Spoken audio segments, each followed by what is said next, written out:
Está no ar o Disrupt Podcast, com Alexandre Barbosa, Alfredo Copete e convidados. Informações acessíveis sobre inovação, tecnologia e direito em um formato dinâmico e simples. O Disrupt Podcast está no ar. Olá, bem-vindos ao nosso Disrupt, hoje com um dia muito especial, um debate bacana que teremos nessa tarde, nesse encontro. Eu aqui, Paulo Pegoraro, junto com o professor Alfredo Copete, que também está conosco. Estou aqui substituindo o nosso grande professor Alexandre Barbosa. E hoje recebendo aqui, Alfredo, uma convidada da área da medicina. Uma convidada que vai tratar conosco, a doutora Carolina Saintful. Ela está trabalhando com isso no Hospital Albert Einstein, São Paulo, debatendo aspectos envolvendo a psiquiatria e tratando de um tema que tem tudo a ver com o que a gente discute aqui nos nossos episódios em relação a inovações, com relação à tecnologia, que é os efeitos de todo esse contexto tecnológico, dos que a gente chama dos gadgets, né? Os smartphones, as telas, os computadores, os notebooks, e os impactos disso não só na geração atual, mas nas gerações mais novas, aquelas gerações que a gente chama dos nativos digitais. Então, isso tem um impacto que é aquilo que a gente define como uma ansiedade dessa geração, uma geração ansiosa, por assim dizer, né, Alfredo? Exatamente. E, por assim dizer, a própria psiquiatria infantil, que é uma sub-área, né, disruptiva da psiquiatria, que trata dessas situações, né, envolvendo crianças, adolescentes, dentro desse novo ambiente, né? Boa tarde, Ana Carolina. Conta pra gente o que isso impacta na nossa vida, como é que isso funciona. Boa tarde, Pegoraro. Boa tarde, Alfredo. Então, nós estamos vivendo uma era digital de crianças muito ansiosas, irritadas, deprimidas e dependentes. E diante dessa epidemia de transtornos mentais, tem um psicólogo muito famoso, americano, o Jonathan Haidt, que ele levantou evidências para explicar um pouco mais dessa infância baseada nas telas e não nas brincadeiras, né? Então, tudo começou lá em 2012, que teve um declínio muito grande na nota do PISA. O PISA é uma avaliação que se faz de 3 em 3 anos, é uma avaliação internacional, né? E aí começou a baixar muito o rendimento escolar. E eles foram ver, né, da onde que isso estava vindo, e foi bem o ano que houve grande disseminação de smartphones e tablets, né, e aumentaram muito os transtornos de ansiedade e depressão. Carolina, e além do PISA, existem outras pesquisas, outras métricas que também indicam comparativamente que houve alguma modificação do contexto psiquiátrico, por assim dizer, desta geração atual para outras de outros tempos, ou uma pré-internet, por exemplo? Sim, é que essa geração, ela está desenvolvendo muito mais transtornos que nós, antigamente, da nossa geração do brincar, não desenvolvíamos, né? Que é a obesidade infantil, transtornos de ansiedade, depressão. E tudo está voltado às telas, né? Telas e fatores ambientais. Mas é uma geração que ela não consegue mais criar, ela não é mais exposta a riscos, eles não conseguem ir para a rua, né, brincar. Então, isso é culpa, será só dos pais, Alfredo, ou tem um contexto ambiental também que propicia? O que eu estava pensando agora que tu fez essa pergunta, Pegoraro, sim, essas crianças, elas são educadas por alguém, né?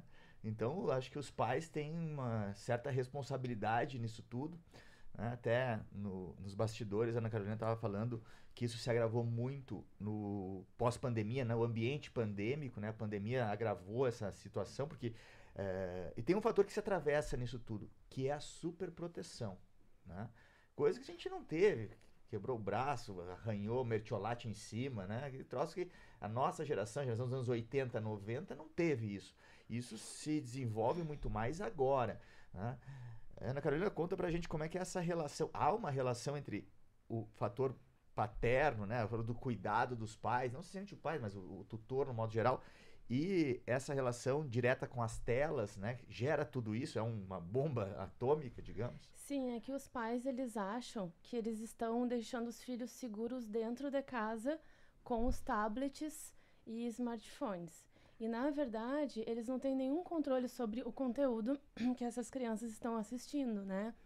Então, eles acham que a rua não é segura pela violência, mas o que é seguro para a criança é ir para a rua, é se expor a riscos, né? Se expor, assim, eles indo para a rua, eles vão sofrer menos transtornos do que estando trancados dentro de casa. Porque dentro de casa, o certo seria essas crianças se expor à tela 2, 3 horas. E eles ficam muitas horas, né?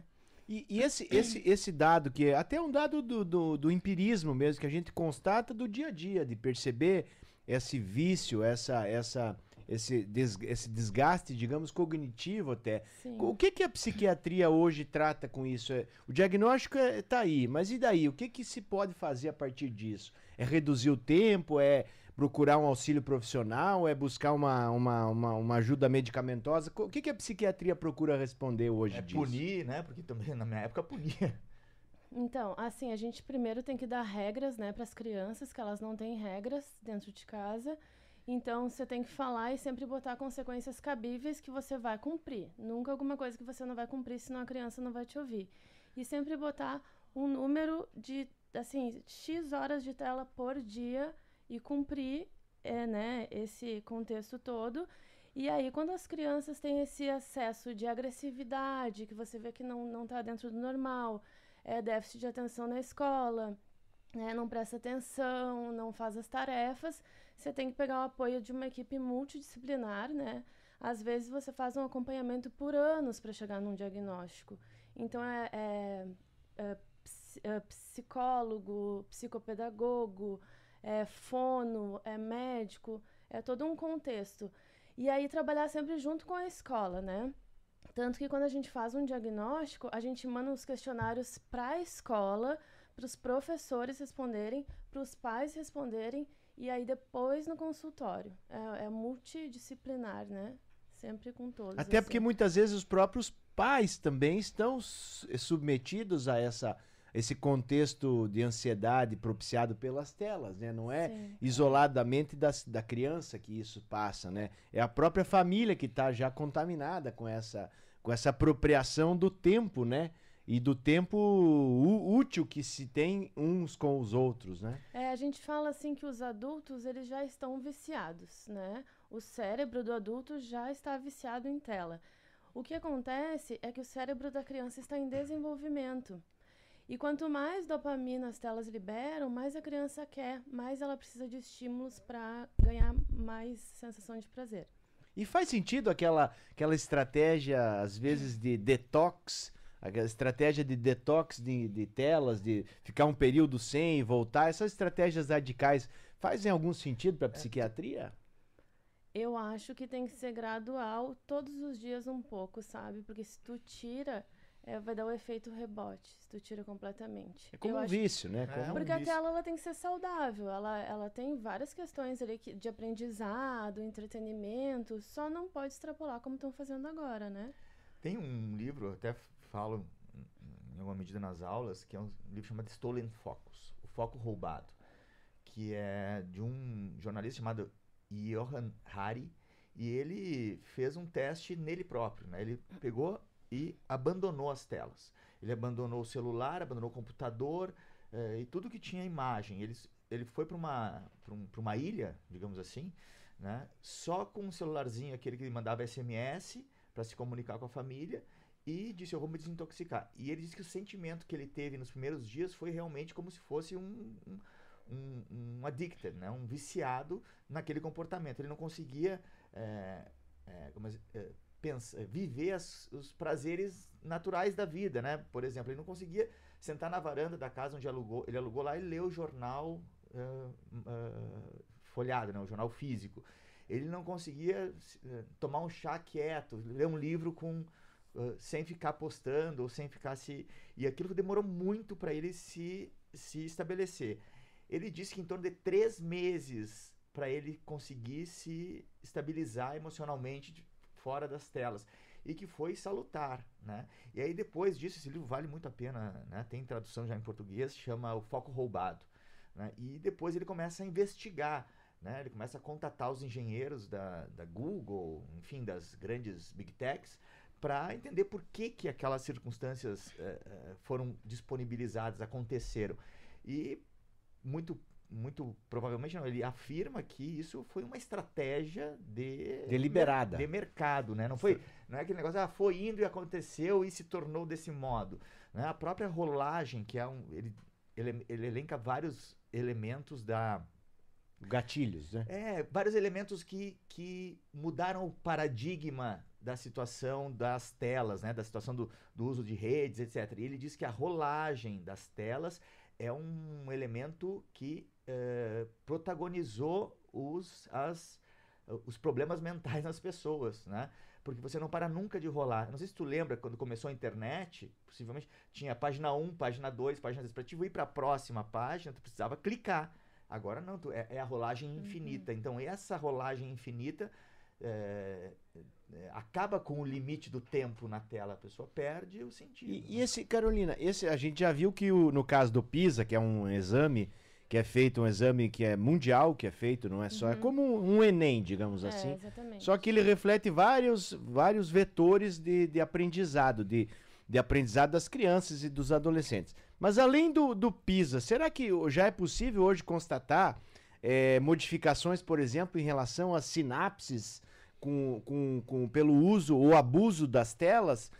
Além desse declínio cognitivo propriamente, já tem alterações fisiológicas mesmo que já se pode verificar a partir disso? Sim, eles falam muito do atraso do córtex pré-frontal e da ligação neuronal, né, em si, que ela gera sinapses e aí molda ali o cérebro, né? E até os 21 anos, ele está em constante transformação. E não só fatores genéticos, a gente fala, que causam transtornos, se a pessoa está lá com uma predisposição genética a algum transtorno, não necessariamente ela vai desenvolver. Isso ela precisa de fatores ambientais relacionados, né? Isso é uma combinação de fatores, de ambientes desfavoráveis. E quais seriam esses fatores? Porque a gente está falando de tela, né, Pegoraro? Mas tela, né? Assim, tem pessoas que não têm acesso à tela, né? E que também podem sofrer certos distúrbios, né, cognitivos, etc. Como seria isso, Ana Carolina? Então, tem crianças que nem têm acesso. Então, elas são criadas em ambientes que a gente chama de desfavoráveis, porque são crianças na infância expostas à violência, a conflitos familiares. Isso tudo influencia, né? A baixo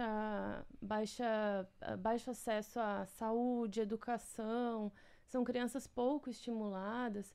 A gente teve uma criança lá no Einstein, muito difícil, assim, de diagnóstico, mas ela tinha um transtorno de desregulação do humor disruptivo, e era uma criança que batia nos pais, batia na professora, quebrava tudo, e ao mesmo tempo ele se automutilava, se culpava, e ele só queria ficar na tela, né? Então foi uma criança que de baixas condições sociais, que não tinha acesso à escola, à educação, né? Ele ia muito pouco na aula, e é uma criança que desenvolveu muitos transtornos, né? Então a gente comprovado isso, né? Que é o baixo estímulo infantil. E chegaram a um diagnóstico dele? Como é que foi isso? Foram 10 hipóteses diagnósticas, né? Como depressão, o vício por telas, a desregulação do humor, TDAH. São vários diagnósticos até tu conseguir. A gente tá um pouco meio na moda com esse negócio de TDAH, né? Agora, qualquer um tem. É normal, assim, ser diagnosticado em qualquer tempo da vida? Como é que funciona esse diagnóstico do TDAH, por exemplo? Não, o diagnóstico do TDAH ele tem que ser feito antes dos 12 anos. Se falam que um adulto é diagnosticado, é meio, né? Tem que ser antes dos 12 anos. Tem vários diagnósticos que são feitos na infância, né? E o TDAH é um deles, que é déficit de atenção e hiperatividade, né? E ele pode ser ou misto, ou ele pode ser a criança lá desatenta na sala de aula, que não consegue aprender. Então essa epidemia de TDAH é um pouco falaciosa, parece, né? O diagnóstico tem que ser antes dos 12 anos. Porque é meio moda isso do TDAH, de justificar alguns distúrbios cognitivos a partir disso, quando na verdade tem um protocolo adequado para poder chegar nessa conclusão, né? Agora, existem níveis seguros de tela em relação a tempo de exposição que indicam que as organizações mundiais reconhecem como níveis seguros, ou qualquer tempo na frente de uma tela para uma criança, para um adolescente é prejudicial? Não, existem níveis seguros. Antes dos 2 anos é 0. Dos 2 aos 5 anos, 1 hora. Dos 5 aos 10 anos, são 2 horas. E adolescência são 3 horas. São níveis seguros por dia de tela. Pegoraro, mas do seu ponto de vista, né, a gente está falando de novos elementos, né, do ambiente que geram certas patologias, sobretudo nas crianças, né? Esse é o nosso tema que nós estamos falando. Mas juridicamente nós também temos uma obrigação de proteção, né, aos hipossuficientes, sejam idosos, mas também, nesse caso, crianças. Né? Temos o ECA, né, que deve ser levado em consideração, né, efetivado. Mas... Mesmo essa iniciativa agora, recente, do governo federal, de proibir os celulares nos ambientes escolares, do ensino básico, ensino médio, isso também é uma iniciativa que também é nesse sentido, né?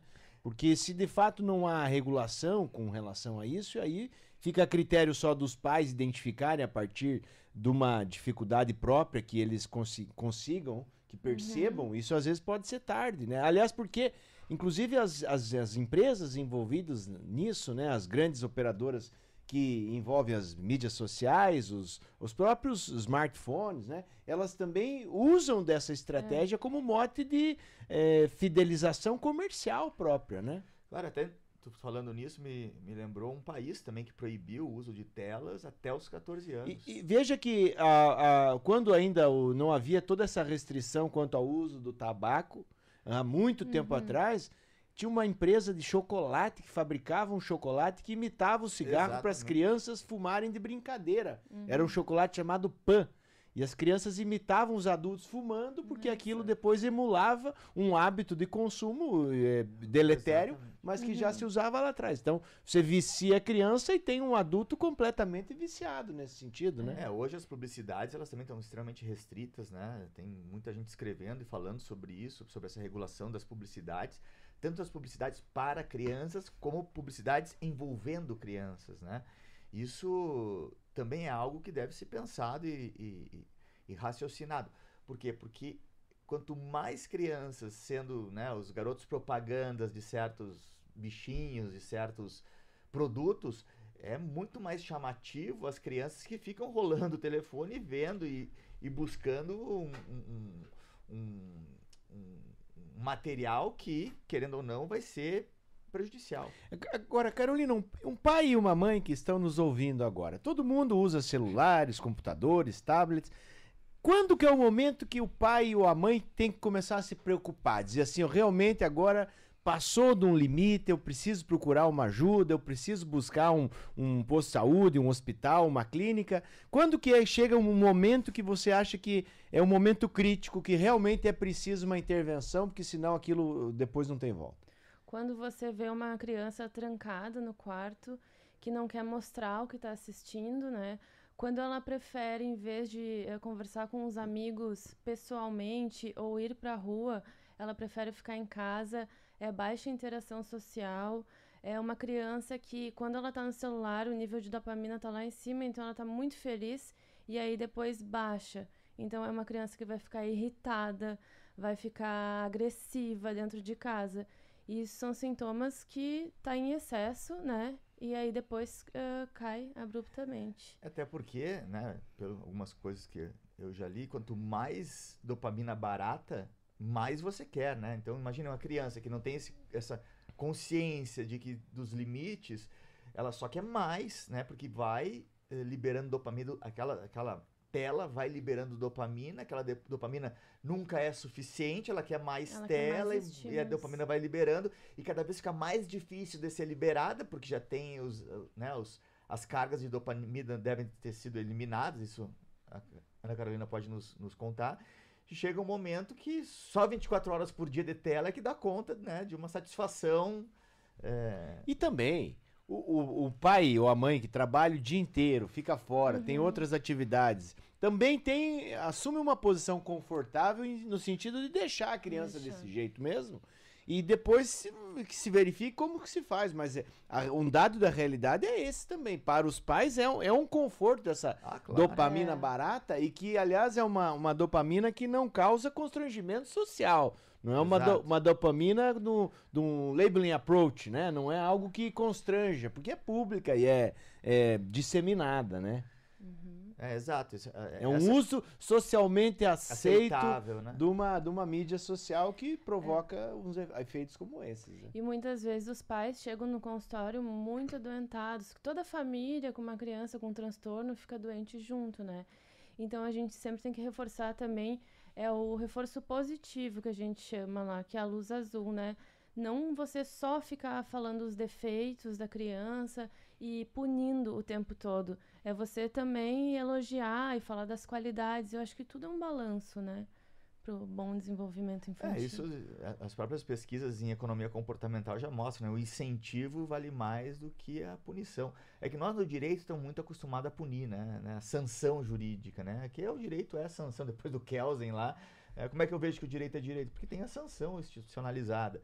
Né? Mas hoje as pesquisas que também flertam com a neurociência, com a questão comportamental, etc., elas veem que as indicações, os reforços positivos, como a Ana Carolina está falando, são muito benéficos, não só nessa estrutura familiar em relação pais e filhos, mas também em políticas públicas. Né? A gente está cheio de exemplos que o Estado pode intervir, não sancionando, mas o Estado estimulando. Né? São questões de políticas públicas interessantes que, por exemplo, nos Estados Unidos, na época do governo Obama, foi muito aproveitado por um professor que era professor de Direito Constitucional de Harvard e se tornou um cientista comportamental, que é o Cass Sunstein.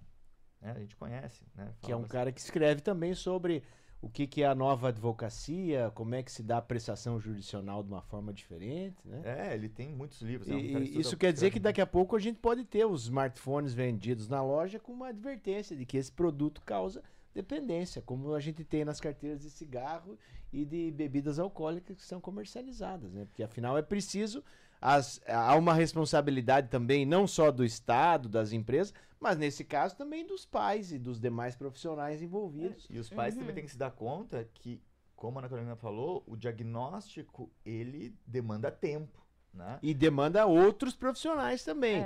Não é um profissional isoladamente. Então o pai tem que entender que se porventura o filho tiver numa situação de psicodependência da tela, não vai ser da noite para o dia que essa criança vai deixar de ter. Né?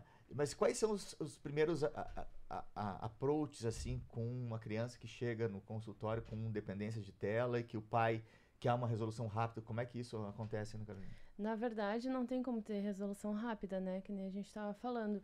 Mas a primeira coisa é encaminhar essa criança, tentar fazer um diagnóstico com a escola e encaminhar essa criança para uma terapia, né? Cada transtorno tem um tipo de terapia indicado e começar a trabalhar com essa criança, porque até elas confiarem no médico demora também um pouco. Às vezes no consultório tu tem que ter jogos, brincadeiras, desenhos, né, para conseguir com que essa criança também esteja presente na consulta. Porque às vezes o que os pais trazem não é bem a realidade. Precisa da criança também. Então é bastante terapia, né, e às vezes medicações, mas a medicação não é tudo também. E qual que seria o sentido da medicação nesse contexto? Reduzir o grau de ansiedade? A gente sempre fala que não trata o transtorno em si, tu trata os sintomas, né? Às vezes, para ansiedade, você dá um ansiolítico, para alguns transtornos, dá um antidepressivo, né? Transtorno de personalidade, assim, cada transtorno tem a sua medicação, né? Específica. Interessante, né, Pegoraro? Interessantíssimo, um papo muito importante, significativo do momento que a gente vive, mas infelizmente não temos mais tempo para nada, Alfredo. Para mais nada. Queremos agradecer aqui Carolina, agradecer Alfredo, agradecer aos nossos ouvintes também, a nossa querida Milena que está conosco, pelo nosso encontro de hoje e deixar aqui o convite para os nossos próximos Disrupts. Aqui a CBN às terças-feiras, 16h30 e também pelas suas plataformas de streaming. Spotify e YouTube. Obrigado, um abraço. Até mais. Você ouviu na CBN Disrupt Podcast com Alexandre Barbosa e Alfredo Copete.